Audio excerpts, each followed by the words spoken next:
Halo, selamat berjumpa kembali. Hari ini kita lanjut materinya tentang konsep arsitektur sistem informasi. Jadi di sini ada menurut Turban dan kawan-kawan pada tahun 2004, arsitektur sistem informasi atau arsitektur teknologi informasi atau infrastruktur teknologi informasi adalah suatu rencana atau pemetaan kebutuhan-kebutuhan informasi di dalam suatu organisasi. Jadi sebuah arsitektur informasi yang detail memiliki perencanaan yang digunakan untuk menjawab pertanyaan-pertanyaan berikut. Jadi di sini ada 5 pertanyaan yang sering terjadi, yaitu data apa yang dikumpulkan, kemudian di mana dan bagaimana dikumpulkan. Yang ketiga, bagaimana cara mengirim data. Yang keempat, di mana data akan disimpan. Yang kelima, aplikasi-aplikasi atau program apa yang menggunakan data dan bagaimana aplikasi-aplikasi tersebut dihubungkan sebagai sebuah sistem yang utuh.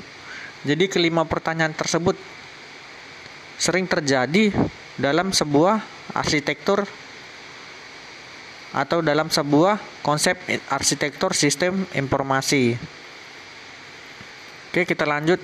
Tujuan arsitektur sistem informasi. Yang pertama, sebagai penuntun bagi operasi sekarang atau menjadi cetak biru atau blueprint untuk arahan di masa yang mendatang.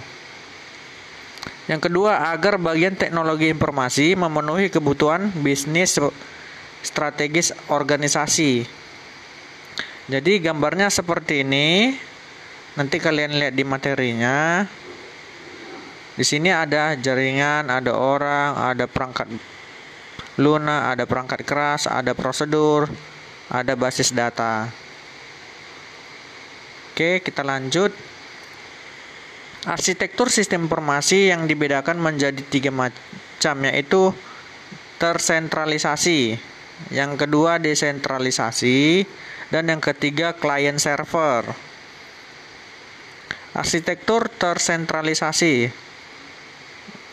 Arsitektur ini telah populer semenjak tahun 1960-an dengan mainframe atau komputer yang berukuran relatif besar yang ditunjukkan untuk menangani data yang berukuran cukup besar dengan ribuan terminal untuk mengakses data dengan respon yang sangat cepat dan melibatkan ribuan bahkan jutaan transaksi sebagai aktor utama yang melakukan semua pemrosesan data. Ciri utama dari arsitektur tersentralisasi ialah pemrosesan data yang terpusat atau komputasi terpusat. Semua pemrosesan data dilakukan oleh komputer yang ditempatkan dalam suatu lokasi yang ditunjukkan untuk melayani semua pemakai dalam organisasi. Jadi ini gambarnya. Untuk yang tengah ini mainframe-nya. Ini terminal, ini printer, ini terminalnya, ini terminal, dan ini arsip data. Oke, kita lanjut yang kedua, arsitektur terdistribusi atau desentralisasi. Sistem pemrosesan data terdistribusi atau desentralisasi biasa disebut dengan komputasi tersebar sebagai sistem yang terdiri atas sejumlah komputer yang tersebar pada bagian tempat yang dihubungkan sama dengan telekomunikasi. Masing-masing komputer mampu melakukan pemrosesan serupa secara mandiri, tetapi tetap bisa saling berinteraksi dalam pertukaran data komputer.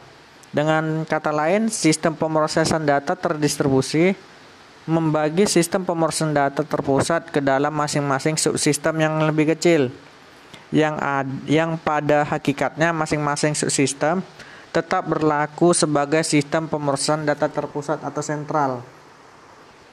Jadi di sini dia terbagi 3. Di tengah itu komunikasi. Ada cabang A, cabang B, dan cabang C. Kalau yang warna biru ini servernya. Yang warna putih itu adalah kliennya.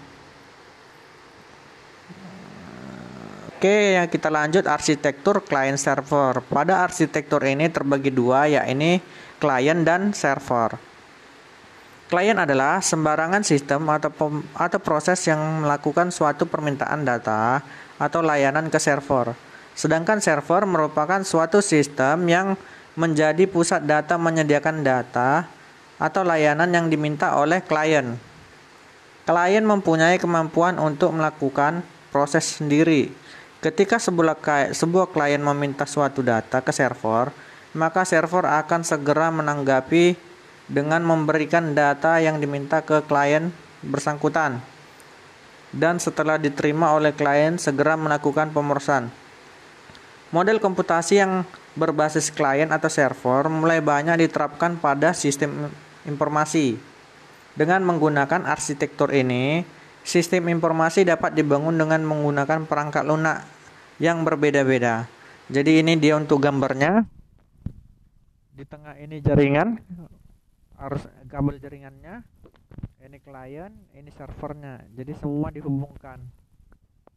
Jadi server ini menggunakan jaringannya ke printer, ke basis data, ke klien dan klien. Oke, kita lanjut keuntungan arsitektur client server. Jadi di sebelah kanan ada fitur, kiri ada fitur, dan sebelah kanan ada keuntungan. Jadi fitur yang pertama, jaringan mesin-mesin yang kecil tetapi berdaya guna. Keuntungannya apa? Jika sebuah mesin macet, bisnis tetap berjalan. Terus kumpulan komputer dengan ribuan MIPS. Keuntungannya apa? Sistem memberikan kekuatan dalam melaksanakan suatu tugas tanpa monopoli sumber-sumber daya. Oke, nanti ini kalian baca. Sudah selesai materinya. Sampai berjumpa kembali di pertemuan selanjutnya. Terima kasih.